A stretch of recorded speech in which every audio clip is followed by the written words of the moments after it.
name's Alex Cox. In this video taken from what appears to be Alex Cox's YouTube page, he's doing stand-up and joking about attacking his former brother-in-law, Joseph Ryan. I was fortunate enough to do a little jail time last year. I'll confess to you guys. You ever had something that you knew was the right thing to do, but it turns out that later on it was a felony? This is a true story. I found out that my ex-brother-in-law was a pedophile, so I took a stun gun and I discharged it right in his and I did. And in Texas, that's a felony. I'm thinking, maybe I'll get a handshake or a parade or something. I got probation.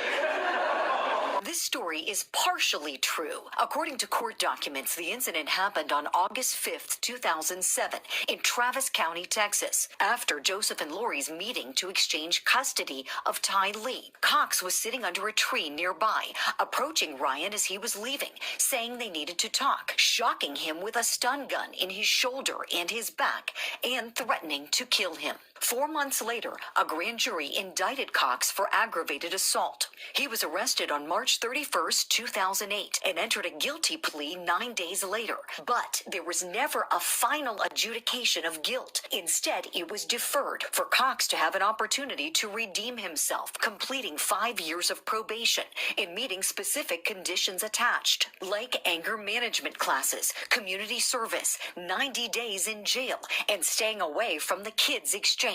This stand-up video was posted to YouTube 2 years into his probation. Not that mean, I'm a felon. Cox's deferred adjudication supervision should have lasted until May of 2013, but he was granted early release in December of 2011. He completed the conditions, and the aggravated assault charge was dismissed. Joseph Ryan was Lori Vallow Daybell's third husband. The two were married from 2001 to 2004. Ryan adopted Lori's son Colby, and they had one child together, Ty Lee. Ryan died in his apartment from an apparent heart attack in 2018. According to Ryan's sister, Annie Cushing, Lori was listed as next of kin and was notified about his death, but didn't bother to share the news with Ryan's sister. Cushing tells Court TV the FBI is looking into what Lori may have received in the way of life insurance upon Joseph Ryan's death. Amazing. Amazing. Let's bring in Julie Grant. Julie, Alex Cox is such a fascinating but mysterious character in all of this. But let's just talk about the death of Joseph Ryan. That's in 2018. And how much of an investigation went into that death? And do we know if they ever looked at Alex Cox knowing that they had a history together? That's a great question. And there's been some reporting out there that death is going to be revisited because it was an apparent heart attack. And some of what we know is this. We know that Joseph Ryan was found dead in his apartment, was dead for a week before anyone found him. And it was a neighbor who found his body. It was determined that it was apparently a heart attack that killed him. We know that his sister, Annie Cushing, more recently spoke with an FBI agent about what she knows about the facts, the circumstances, and what Lori may have received in the way of life insurance money after his death. We know Lori was the next of kin, and Annie was very upset about the fact that Lori didn't bother to notify her about her brother's death. Just didn't seem to care, and even made statements to that effect, Vinny, that she really didn't care that Joseph Ryan was dead. So I think at this point, really anything is possible now that there's so much more information that we have. I mean, every day we're learning more and more information about Lori Vallow Daybell and Chad Daybell and all of these deaths surrounding this couple, their lives, and how some of these deaths happen suddenly. And nothing would surprise me at this point if they would go back and revisit this, just like Alex Cox's death could even be revisited. We know that it was determined to be one of natural causes, but who's to say a second autopsy couldn't be done and it couldn't be examined again and those results revisited, especially in light of the fact that now those two children have turned up dead on Chad Daybell's property. Right, and let's think about this, Julie. All these people who are dying of natural causes, not in old age, though. They're like middle-aged. And Tammy Daybell, another one. Natural causes. She just died. Unfortunately, she died. I mean, you put them all together. I don't believe in coincidences. I just don't. And I think the presumption has to be that it's not a coincidence. The presumption has to be that there's something going on here with the death of Tammy Daybell, of Alex Cox, and of Joseph Ryan.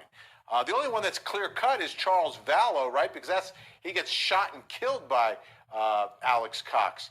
And I'm wondering if police at that point knew about his history with one of Lori's other husbands at the time they were initially investigating that self-defense claim of Alex Cox.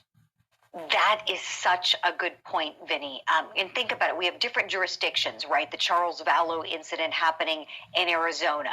The Joseph Ryan incident happened in Texas, and that ultimately resulted in a dismissal. So he wasn't currently on probation, where they could have violated his probation for having something like that happen.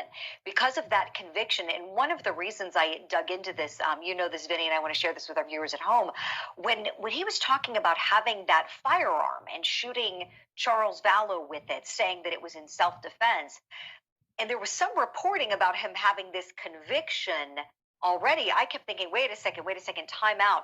Federal law would have prohibited him from having a firearm. If you're convicted of a crime punishable by more than a year, that is a federal offense if you pick up a gun again after that. So I kept thinking, oh my gosh, if he had this conviction, he should have never had a gun.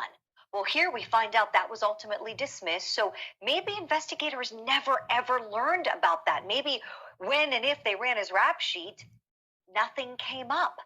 You would think there should have at least been the arrest coming up. You should have at least seen something. But if it ultimately resulted in dismissal, then they must think, okay, this is a not guilty kind of situation, and we're not going to pursue this any further. I could see how it could get by them, right? Absolutely. And that's the problem with these pretrial diversionary deals in cases involving violence or weapons, because the aggravated assault was with a stun gun. That is a weapon. That's a weapon, and they gave him a second chance, which is why there's an argument sometimes that, hey, no, you don't get a free crime of violence with a weapon. No, maybe you get probation, but that conviction stands, so we make sure you don't go out and buy a gun. And guess what? He went out, he got a gun, and he shot his new brother-in-law. Unbelievable. Finally, Julie, when we have these trials, whether they're murder trials or the charges that are standing right now against Lori Vallow and Chad Daybell, Alex Cox, my prediction, will be the star of both trials. Mm-hmm. You're absolutely right. You know, he's a big target for these two defendants. And we talked a lot about joinder and whether they're joined or not. If they're smart, you would think they'd be pointing the finger at him. So prosecutors certainly need to expect that going in. They need to be prepared that they're going to point the finger at the person who can't come into court and put forth his own version of events and of facts. And we know that he's literally listed as a co-conspirator in the affidavit supporting these charges against Lori and Chad.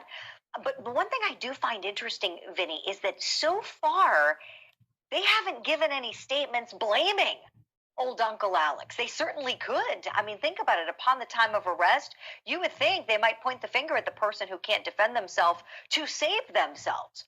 Or maybe it was because they were so confident.